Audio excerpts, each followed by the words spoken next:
Finally मेरी PR हो गई है, पीआर कार्ड भी आ गया है। ऑलमोस्ट 300 डेज से मैं इस बात को दबा के बैठा था अपने अंदर। मैं वेट ही कर रहा था जैसे ही मेरा पीआर कार्ड आएगा मैं सारी जो भी मैंने इन्फॉर्मेशन कलेक्ट करी है through out the process of getting my Canadian permanent residency, वो मैं पूरी आपके साथ शेयर करूंगा इस वीडियो में। I will tell you the documents and हर डॉक्यूमेंट के पीछे क्या माइंडसेट है कि ये डॉक्यूमेंट क्यों किस तरीके से लगाना है, उसके बारे में बात करेंगे विदाउट वेस्टिंग एनी टाइम। इस वीडियो में every single document that I use to get my PR मैं शेयर करूंगा। Now I am not a registered consultant या रजिस्टर्ड इमिग्रेशन लॉयर। अगर आपकी नीड है please talk to a registered lawyer. मैंने खुद अपनी पीआर एक रजिस्टर्ड कंसल्टेंट से, एक्सपीरियंस रजिस्टर्ड कंसल्टेंट से लगवाई थी। If you need one please use one. मैं सिर्फ अपना एक्सपीरियंस शेयर कर सकता हूं एंड नॉट समथिंग जो एक चीज मैंने बता दी सबको एप्लीकेबल है। Without wasting any time let's start. सबसे पहली बात, this is gonna be very controversial but you have to focus कि मैं क्या कहना चाह रहा हूं। यू हैव टू अज्यूम कि आपने जो डॉक्यूमेंट दिया है, आपने जो पीआर की फाइल बना के डाली है वो रिजेक्ट होगी एंड आप आईआरसीसी ऑफिसर को सू करोगे, कोर्ट लेके जाओगे एंड देन आप आईआरसीसी ऑफिसर और आपके डॉक्यूमेंट्स जज के सामने खड़े होंगे and you want in that situation कि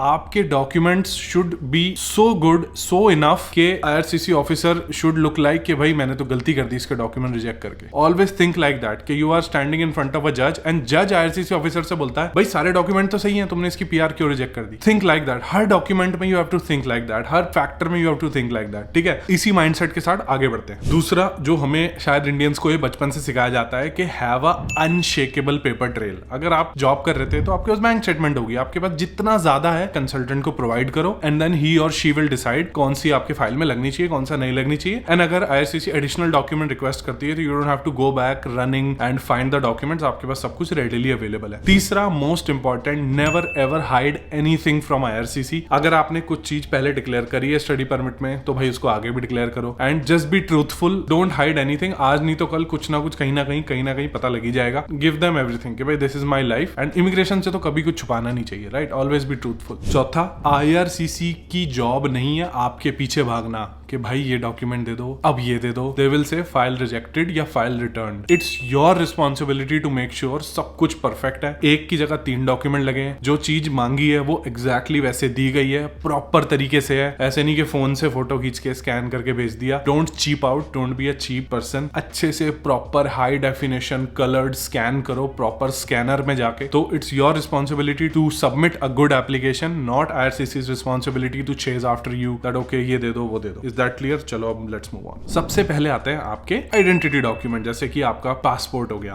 पुराना और नया दोनों। अगर आपका एक्सपायर हो गया था बीच प्रोसीजर में, जिसके ऊपर सारे जितने भी स्टिकर लगे हैं, जितने भी विजिट्स हैं, सारे स्टैम्प्स हैं, एवरीथिंग, जिस पेज पे स्टैम्प लगा है, आपके सारे permits, work permit, study permit, अगर आपके पास को-ऑप परमिट है तो वो प्रॉपर। जब आपने स्टडी परमिट अप्लाई करते हुए जो मेडिकल कराया था उसकी receipt. And next is PCC, police clearance certificate for every country जिसमें आपने 6 महीने से ज्यादा बिताए। जैसे कि मैं कनाडा आने से पहले मैं इंडिया में रहता था, तो इंडिया में मैंने 6 महीने से ज्यादा बिताए थे, तो मुझे इंडिया से एक पुलिस क्लियरेंस सर्टिफिकेट लेना पड़ा। आई नो फोरम्स वगैरह में, रेडिट पे बहुत ज्यादा ये है कि अगर आपने पीसीसी सबमिट कर दिया एंड फिर आप इंडिया चले गए तो आपको दोबारा पीसीसी कराना है। I am kind of a stickler for rules, तो मैंने रूल पढ़ा, रूल में लिखा है अगर आप 6 महीने से कम ड्यूरेशन के लिए जा रहे हो आपको दोबारा पीसीसी नहीं कराना। You don't have to get a PCC again. In fact मैंने अक्टूबर में पीसीसी कराया था लास्ट ईयर एंड मैं उसके बाद इंडिया गया था। लेस देन 6 मंथ्स में मैं इंडिया से वापस आ गया था and as per the rules मुझे पीसीसी नहीं कराना था। I did not submit a second PCC, मेरा वही पीसीसी चल रहा था। पीसीसी कब कराना चाहिए? इन्विटेशन जब आ जाए आपको पीआर का उसके बाद पीसीसी कराना, पहले से मत करा लेना क्योंकि उसकी वैलिडिटी कम होती है तो वो एक्सपायर हो जाएगा। ठीक है। नाउ एजुकेशन डॉक्यूमेंट में ज्यादा बताने की जरूरत नहीं है। 10th 12th कॉलेज, उसके अंदर डिग्री, ट्रांसक्रिप्ट और कंप्लीशन लेटर, ये 3 चीजें होती हैं। जो आपकी होम कंट्री की डिग्री है उसको इवेल्युएट करवाना पड़ता है। देयर आर मेनी ऑर्गेनाइजेशंस जो इवेल्युएट करती है। मैंने पर्सनली वेस्ट से कराया था एंड जो मैंने कराया था उसका पूरा प्रोसीजर स्टेप बाय स्टेप कैसे कराते हैं A to Z पूरा मैंने वीडियो बना के डाली हुई है वेस्ट की, तो वो आप देख सकते हो। वेस्ट का प्रोसीजर वो स्मूथ। वेस्ट कब कराना चाहिए? जैसे ही आपका पीजीडब्ल्यूपी आ जाए उसके बाद तुरंत करा लो। वेट मत करो कि आपकी इनवाइट आएगा, पीआर अप्लाई करोगे, फाइल बनेगी। वेस्ट पहले से ही करा के रख लो। That is the Canadian equivalency of your foreign education. ठीक है। अब आते हैं employment documents. Now employment document 2 part में स्प्लिट है। एक आपके इन कनाडा वाली एम्प्लॉयमेंट, एक है आउटसाइड कनाडा वाली एम्प्लॉयमेंट। सबसे पहले जो इजी है उसके बारे में बात कर लेते हैं। इन कनाडा वाली एम्प्लॉयमेंट ऑफर लेटर, ठीक है, जैसा मिला था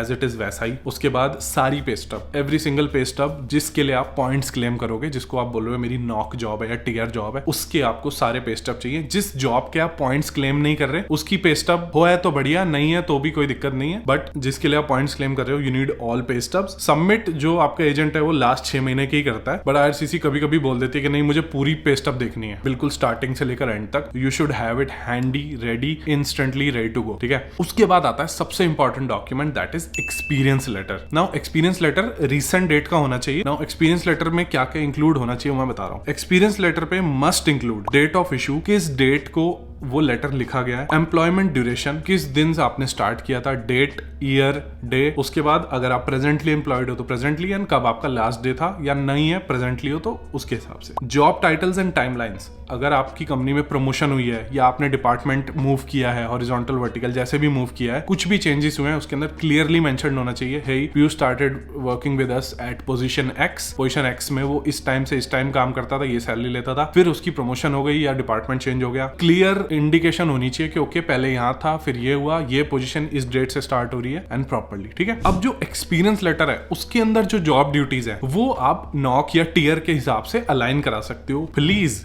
डू नॉट कॉपी पेस्ट। बहुत लोगों का रिजेक्शन आता है कॉपी पेस्ट करने से। आपके एम्प्लॉयर को, जो कैनेडियन एम्प्लॉयर है, उसको कोई मतलब नहीं होना चाहिए कि जॉब ड्यूटीज आईआरसीसी से मैच हो। No, they don't care. Job duties वो होनी चाहिए जो आप काम एक्चुअली कर रहे हो। ऐसा हो सकता है कि जो टीयर की जॉब की ड्यूटीज हैं उसका जो क्रक्स निकल के आ रहा है कि भाई बंदा ये काम करता होगा, उसको लिखने का तरीका बिल्कुल डिफरेंट हो सकता है बट मीनिंग सेम है, समझ रहे हो। तो take inspiration from the NOC वाली जो जॉब ड्यूटीज है उससे, but do not copy. I hope you get my point. उसके बाद कॉम्पनसेशन बहुत क्लियरली मेंशन्ड होना चाहिए कि आर्ली कॉम्पनसेशन है। अगर आर्ली कॉम्पनसेशन है तो एवरेज आवर्स कितने एक्सपेक्टेड है काम करने के, वो ईयरली कॉम्पनसेशन है, सैलरीड है, जो भी कॉम्पनसेशन है precisely clearly to the dollar cent value currency के साथ मेंशन होना चाहिए कि कैनेडियन डॉलर्स में इतने 1000 या ये मंथली या फिर ये पर आवर्ली आपकी वेज रहेगी। उसके बाद ये जो सारी इंफॉर्मेशन होनी चाहिए ये कंपनी के ओरिजिनल लेटर हेड पे होनी चाहिए। लेटर हेड की क्या रिक्वायरमेंट है? लेटर हेड पे कंपनी का एड्रेस होना चाहिए, प्रॉपर फिजिकल एड्रेस। उसके बाद कॉन्टैक्ट इन्फो होनी चाहिए, phone number, email, website, basics जो है। उसके बाद कंपनी की स्टैंप है और सुपरवाइजर का सिग्नेचर। अगर स्टैंप नहीं है, कुछ कंपनीज की स्टैंप नहीं होती, इट्स फाइन, लेकिन सुपरवाइजर जो आपका मैनेजर है या मैनेजर का मैनेजर है, जो भी आपकी कंपनी में रिस्पॉन्सिबल है, उसका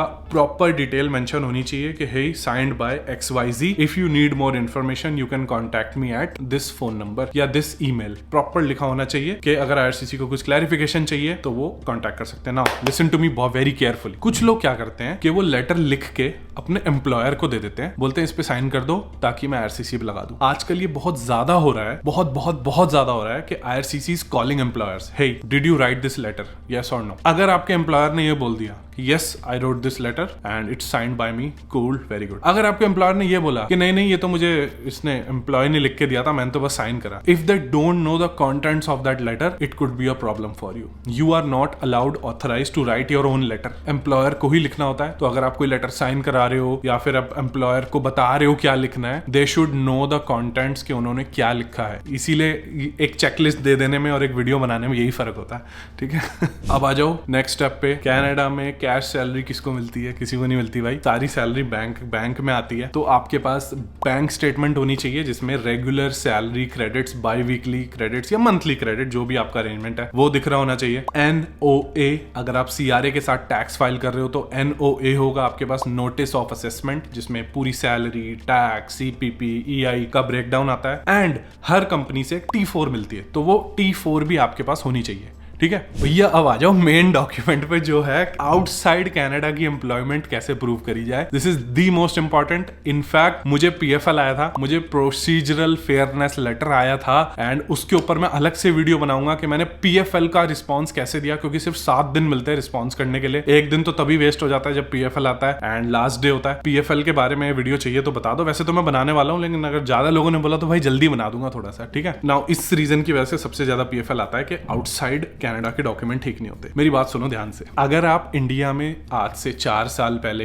5 साल पहले, 6 साल पहले, 3 साल पहले जॉब करते थे। इंडिया के एम्प्लॉयर का क्या मतलब बनता है नॉक ड्यूटीज लिख के आपको ऑफर लेटर देने का? आप समझ रहे हो मैं क्या कह रहा हूँ? लोग क्या करते हैं कि ऑफर लेटर जो इंडिया से बनवा रहे हैं उसको बैकडेट करवा रहे हैं, उसके अंदर कनाडा वाली नॉक ड्यूटीज लिखवा रहे हैं। It's suspicious, it's fraud, full fraud. उनको भी पता है भाई, डोंट थिंक अबाउट कि तुम पहले इंसान हो जो ये कर रहा है। भाई कनाडा मिलियंस ऑफ लोग पीआर हो रहे हैं। एक वीजा ऑफिसर ने हंड्रेड्स ऑफ थाउजेंड्स ऑफ वो देखी होंगी एप्लीकेशंस, एंड कितनी वो लोग रिजेक्ट करते हैं। तो डोंट बी लाइक कि भाई किसी को पता नहीं चलेगा। इंडिया के एम्प्लॉयर का क्या मतलब है नॉक ड्यूटीज लिख के लेटर देने का? पहले जब आप कनाडा भी नहीं आए थे तब, तो जो आपका ओरिजिनल ऑफर लेटर है उसमें कोई नॉक ड्यूटी कुछ नहीं होनी चाहिए। जैसा नॉर्मल जो आपने स्टडी परमिट के टाइम पे लगाया था एज इट इज उसको लगा दो, ठीक है। The second document is the experience letter, जो आप करंट डेट में बनवाओगे। आप अपने एम्प्लॉयर को बोलोगे हे मैं कनाडा की पीआर अप्लाई कर रहा हूं, या मुझे कुछ जो भी आप बोलोगे अपने एम्प्लॉयर से, तो वो करंट डेट में आपको लेटर लिख के देंगे। उस पे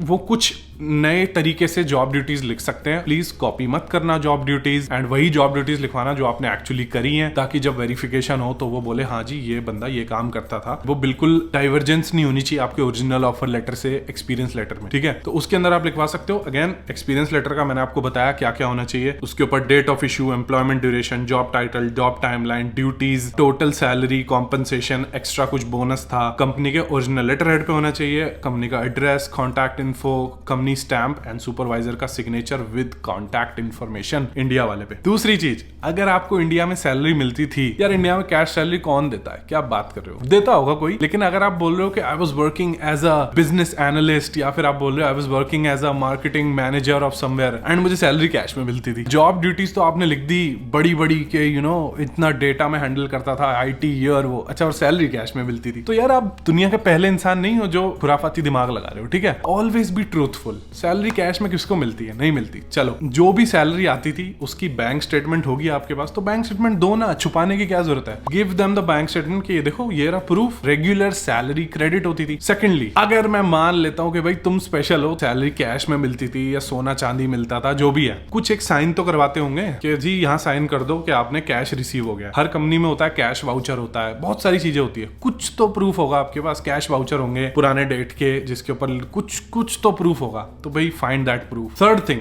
which is the undeniable proof that I was talking about. चलो मान लिया तुम्हें सैलरी कैश में मिलती थी, बैंक में मिलती थी, जो मर्जी मिलती थी, टैक्स तो फाइल करते होगे। सैलरी कैश में लेना क्राइम नहीं है, पहली बात तो, ठीक है। अगर मिलती थी कैश में तो मिलती थी, सीना चौड़ा करके बोलो कि हाँ भाई कैश में मिलती थी, क्या हो गया? कैश में काम करना गलत तो नहीं है? टैक्स चुराना गलत है। तो अब तुम कह रहे हो कि मुझे जी 50,000 महीना कैश में भी मिलता था एंड फिर मैं सरकार को टैक्स भी नहीं देता था, मेरे पास ITR नहीं है। तो अब आ जाता है next document, that is ITR and form 16। ITR होती है इंडिया की इनकम टैक्स रिटर्न, उसके पीछे जो पेज होता है दैट इज फॉर्म 16। फॉर्म 16 पे पूरा ब्रेकडाउन होता है कि ये इनकम कहां से आई, क्या क्या सोर्सेस थे, कितनी सैलरी से आई, कितना रेंट आया, जो भी कुछ आपके पास अगर इस टाइप का ब्रेकडाउन है तो फॉर्म 16 और ITR जरूर लगाना है। तुम मुझे बताओ, एप्लीकेंट वाले दिमाग से निकलो, ऑफिसर वाले दिमाग में आओ या जज वाले दिमाग में आओ। तो ये बंदा कह रहा है कि मैं कैश में लेता था 50,000 महीना या 40,000 महीना, बट मैं ₹1 का टैक्स नहीं भरता था, मैंने नील वाला टैक्स भी नहीं भरा। तो भाई ये कैसा, how does it sound? Suspicious, ठीक है, थोड़ा सा। ITR फॉर्म 16 पूरा हमने प्रॉपर दिया था with bank statement, with pay stubs, everything. मैंने कहा भाई सब ले लो तुम, मेरे पास छुपाने के लिए कुछ नहीं है। एंड जो आप एक्सपीरियंस लेटर बनवा रहे हो ना, talk to your consultant first कि भाई कुछ ऐसा है जो आप रेकमेंड करते हो दैट शुड बी रिटन, या कुछ ऐसा। Just talk to your consultant first before just कि आप सीधा ही एक्सपीरियंस लेटर बनवा लो। अगला जो डॉक्यूमेंट्स मैंने दिए थे वो होते हैं ऑब्वियस मेरे मैरिज के डॉक्यूमेंट, शादी के। बात यहाँ पे ये नहीं है कि आप शादीशुदा हो कि नहीं, बात है कि आप beyond a reasonable doubt prove कर सकते हो कि this is not a contract marriage, जो आजकल बहुत पॉपुलर है, न्यूज में भी आती है कि भाई मैरिज बिकती है कि ना 50-50 लाख में, कि भाई कनाडा की करवा, जो भी होता है, ठीक है, आपको पता ही है कैसा है। तो एक तो मैरिज सर्टिफिकेट होता है, अगर कनाडा में करिए तो कनाडा का, अगर इंडिया में करिए तो इंडिया का,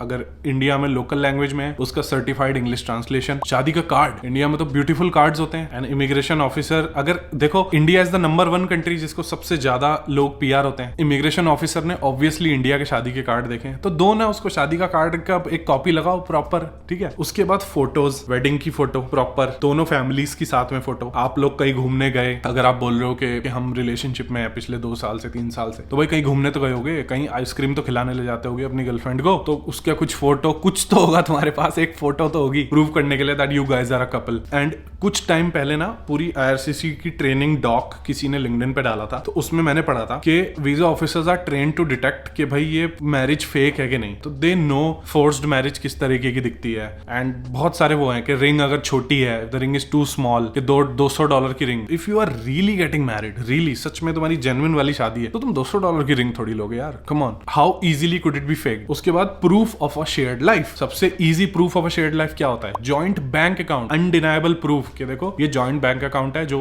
हम लोग चला रहे हैं, इतने साल से है, मेरा और सुमी का, we have a joint bank account, we use it on the regular. उसके बाद लीज, अगर ये अपार्टमेंट है तो इसमें मैंने सुमी को ऐड कर दिया, सुमी इज माई वाइफ, अपनी वाइफ को ऐड कर दिया कि ओके अब लीज पे हम दोनों का नाम है। एक और इजी तरीका बताता हूँ, कार इंश्योरेंस पे नाम डलवाओ, ठीक है, कि this is a second driver जो मेरे घर में रहता है, that's my girlfriend, wife, whatever, जिसको आप इंश्योरेंस पे सेम नाम डलवाओ, so that's a proof of a shared life. और बाकी तो बेसिक आपको पता है, यूटिलिटी बिल्स हैं उसमें साथ में हो सकते हैं, गैस, इंटरनेट, ये सब जो बिल होते हैं, ठीक है। लास्ट चीज जिसपे मैंने लोगों को चीप आउट करते हुए देखा है वो है फोटोग्राफ। भाई $50,000 फीस दे दी, $100-500-1000 तुमने एप्लीकेशन फीस दे दी, लॉयर को पैसे दे दिए, सब दे दिया, तो एक $25 की अच्छी सी फोटो भी खिंचा लो। फोटो प्रॉपर जैसे IRCC ने बोला है, स्टेपल्स पे जाओ या लंदन ड्रग्स पे जाओ, जहां भी तुम्हें जाना है वहां जाके get a nice proper specification वाली प्रोफेशनल पिक्चर क्लिक। फोन से उस्ताद बनने की कोई जरूरत है नहीं। And photo has to be recent, जो तुमने वर्क परमिट में फोटो दी थी वो मत देना। Photo has to be in the last 6 months। Just get a fresh picture, show the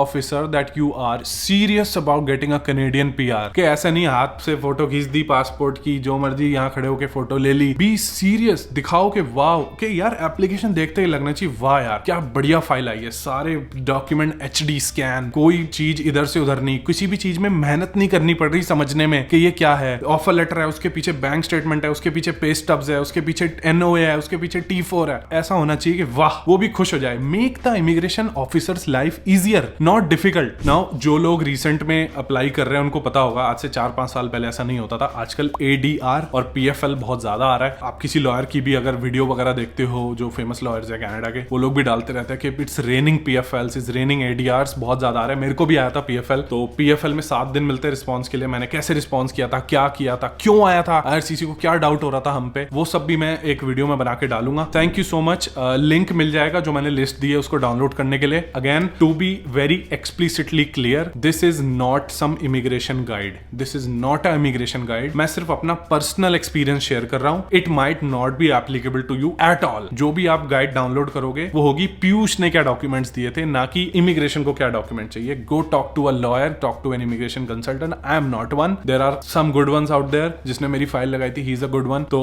thank you so much ये वीडियो देखने के लिए। सब्सक्राइब कर लो। I am always here to give you good free information on YouTube. Thank you so much. Bye bye, and I will see you in the next video.